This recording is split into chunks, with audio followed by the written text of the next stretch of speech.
Bonjour et bienvenue pour ce nouveau page à page consacré à l'omnibus Extreme X-Men, une série culte des années 2000 qui signe le grand retour de Chris Claremont sur la série qui l'a fait grandir et qui a fait de lui une star et qui a fait que cette série est devenue cultissime. C'est à Chris Claremont qu'on doit évidemment les meilleurs épisodes des X-Men, les plus grandes périodes, les plus grandes créations. C'était épique, c'était fabuleux. Pendant 17 années, je crois, d'affilée, il a œuvré sur Uncanny X-Men et X-Men. Ça a été quelque chose d'absolument exceptionnel. Et il est revenu à plusieurs époques sur les X-Men, et notamment en 2001, avec la sortie de Extreme X-Men. C'est une équipe composée, comme vous le voyez, de plusieurs membres iconiques comme Storm, comme Malicia, comme Psylocke, mais aussi Bishop ou Beast. Et c'est une série qui a la particularité d'avoir eu un traitement graphique assez différent, on va en parler, puisque les crayonnés de Salvador Larroca n'étaient pas ancrés, mais étaient mis en couleur directement par Liquid, notamment Christian Lichner, le coloriste attitré et ami de Joey Madureira. Extreme X-Men, c'est une série lancée en 2001, sous l'ère Joey Quesada, à l'époque où évidemment il y avait énormément de talent et de créativité, en parallèle quasiment de séries comme les New X-Men de Grant Morrison. C'est une série qui se voulait beaucoup plus grand public, et c'est une série qui a remporté un franc succès et qui a duré, je crois, pendant presque une petite cinquantaine d'épisodes. J'ai plus exactement le chiffre en mémoire.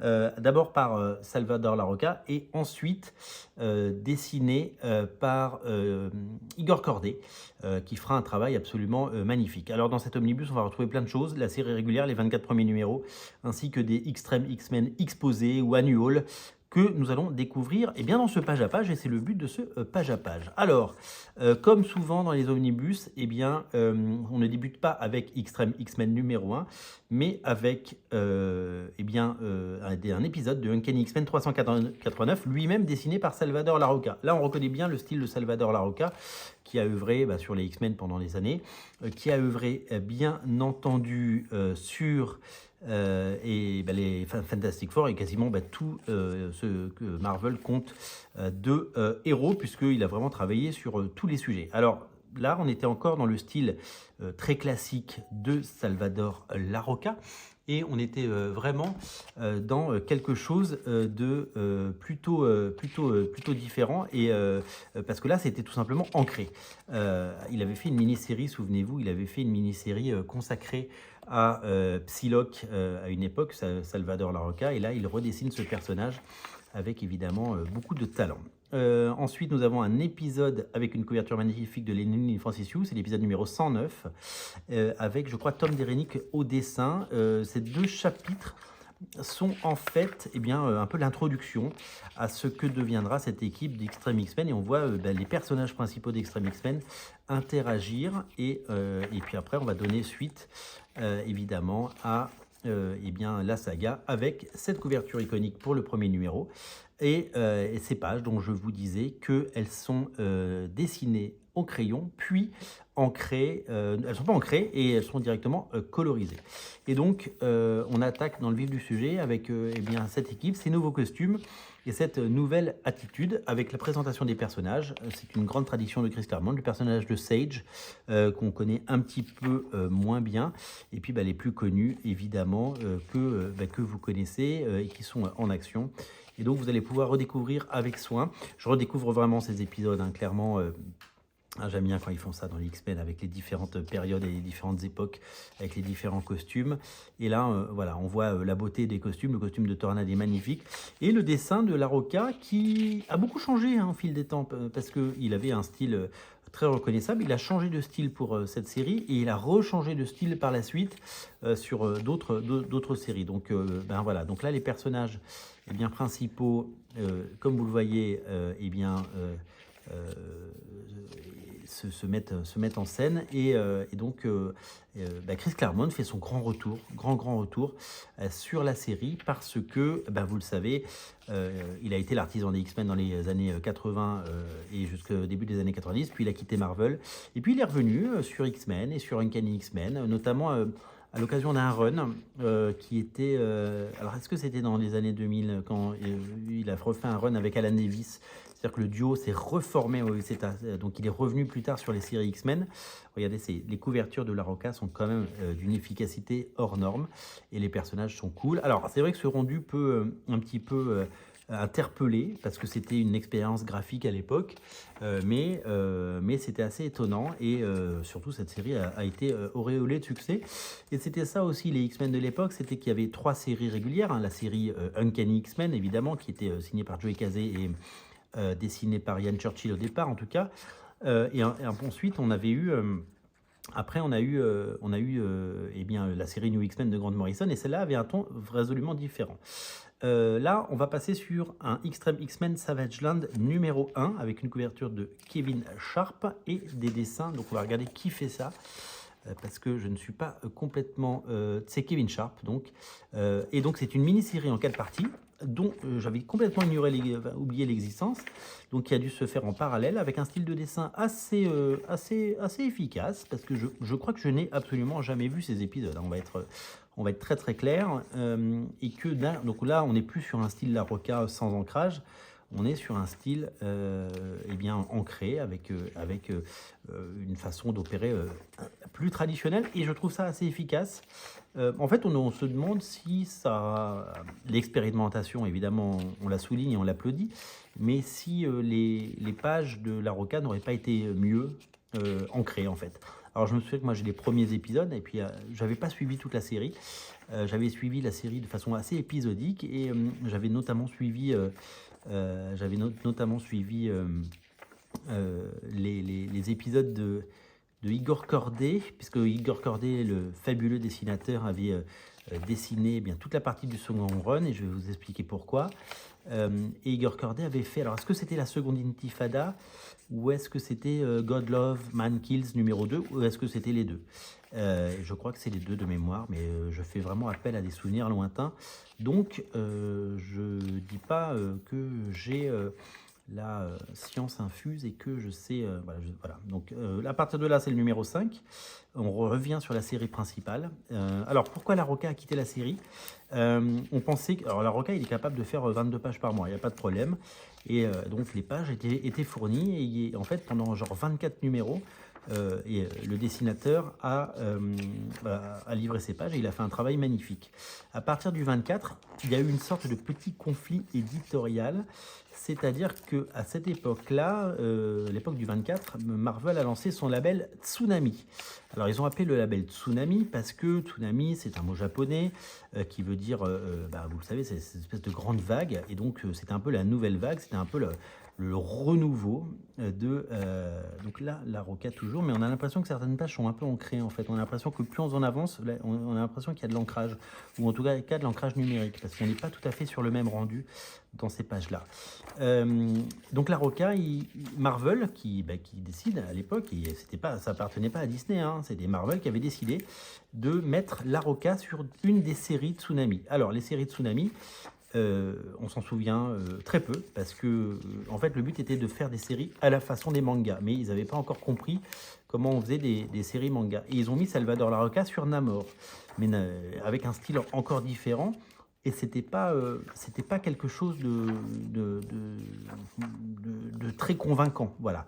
Même s'il y a eu des bonnes séries, je crois qu'il y a eu le Venom de Francisco Herrera qui était super, je crois qu'il y a eu du Spider-Clan par Carrie Andrews, et Scotty Young, et je crois qu'il y a eu également, c'est là qu'a été lancé les Runaways. Les Runaways qui finalement était la série la moins manga de toutes. De toute façon, il n'y en avait aucune qui avait la prétention d'être du manga.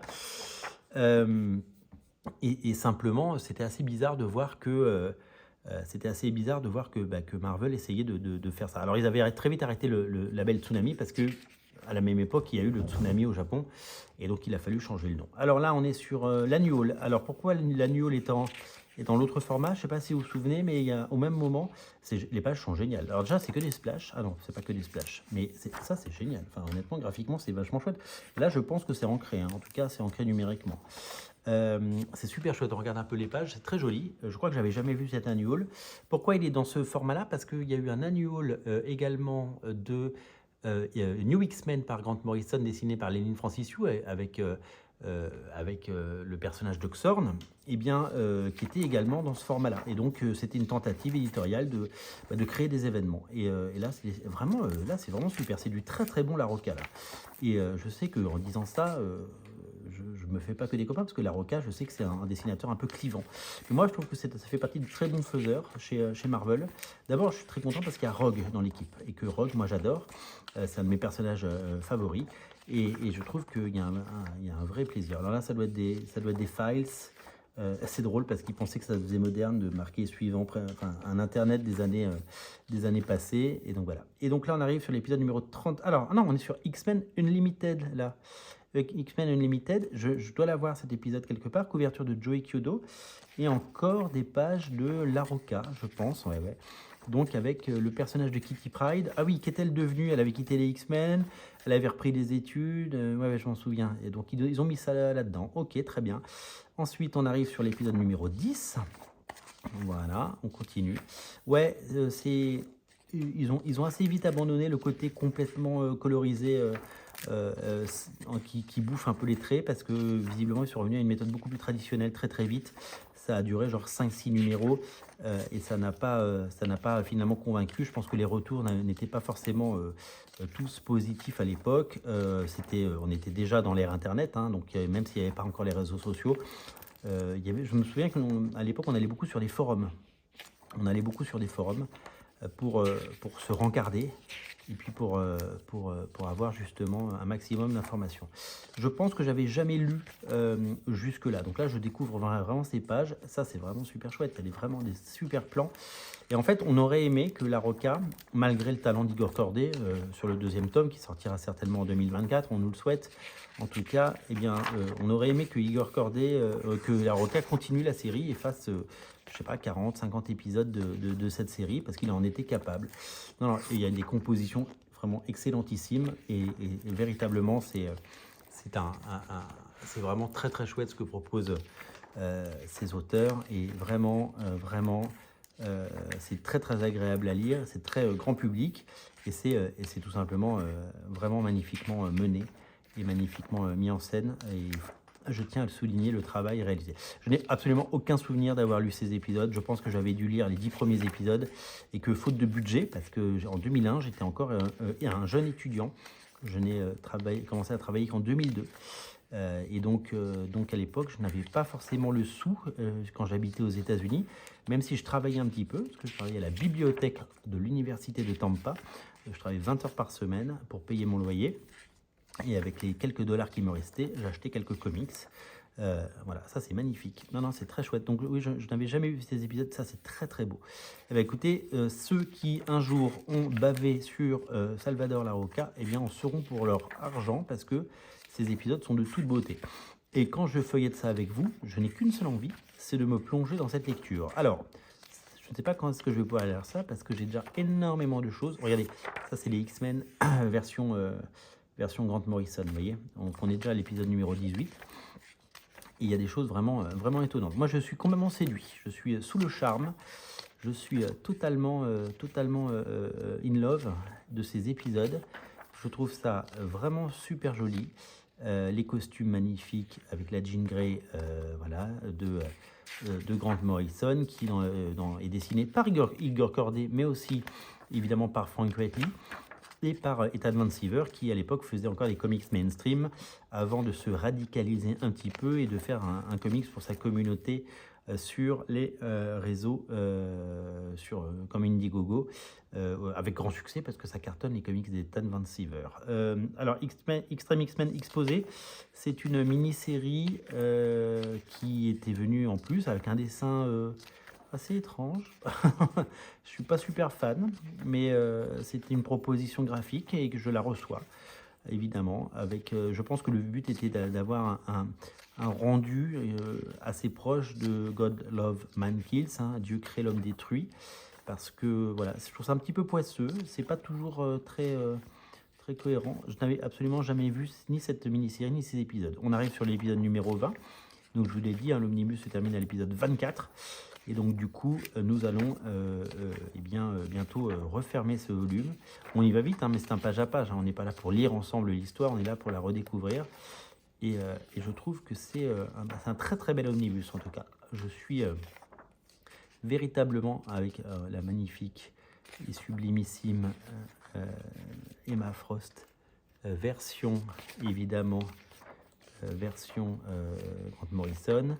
Épisode 22, voilà, on est un peu plus dark dans le truc. Ouais, là, clairement, ils ont complètement abandonné le traitement graphique des premiers épisodes. L'expérimentation s'est arrêtée et on est revenu à quelque chose de beaucoup plus classique et de beaucoup plus mainstream. Et voilà, cette couverture mythique également de Salvador Larroca. Ouais, ça c'est très très beau, regardez. Enfin, je veux dire, ça c'est très très chouette. Non, c'est vraiment du très très bon X-Men. Et je suis tellement content que ça soit disponible et sorti. Je suis tellement content que Panini ait eu la très bonne idée de le rééditer. Parce que c'est sorti il y a très très longtemps en kiosque. Je suis même pas sûr que c'est eu droit à un traitement en album chez Panini en version française. Donc c'est un peu une chance d'avoir ces épisodes et de les redécouvrir parce que vraiment c'est chouette. Quelques concepts, voilà. Donc ça c'est les dessins en crayon qui ensuite après été colorisés. Le dessin le travail de Larroca avec son Gambit qui déchire, sa Malicia qui est magnifique. Quelques couvertures variantes, une couverture de Pacheco. Alors Pacheco, l'autre dessinateur espagnol qui nous a quitté malheureusement et qui avait fait, qu'on a souvent comparé, et en fait ils avaient deux styles très très différents, mais c'est vrai qu'ils ont percé un peu en même temps, voilà. Donc sublimissime omnibus, incroyable travail réalisé, superbe travail, vraiment. Je vous invite à découvrir cet omnibus qui est disponible absolument partout et vraiment c'est très réjouissant, donc faites-vous plaisir. Et c'est le dernier omnibus de l'année 2023 chez Panini. L'année se termine dans quelques jours. Profitez-en, régalez-vous. Et si vous voulez soutenir la chaîne, plusieurs façons de le faire. Vous pouvez tout simplement mettre un pouce bleu, un commentaire, partager la vidéo ou vous abonner. Et puis, je vous invite également, si vous le souhaitez, à participer au compte Tipeee qui est en lien en descriptif de la vidéo. Je vous salue et je vous souhaite une très bonne lecture. C'est le moment de redécouvrir les Extreme X-Men. Salut!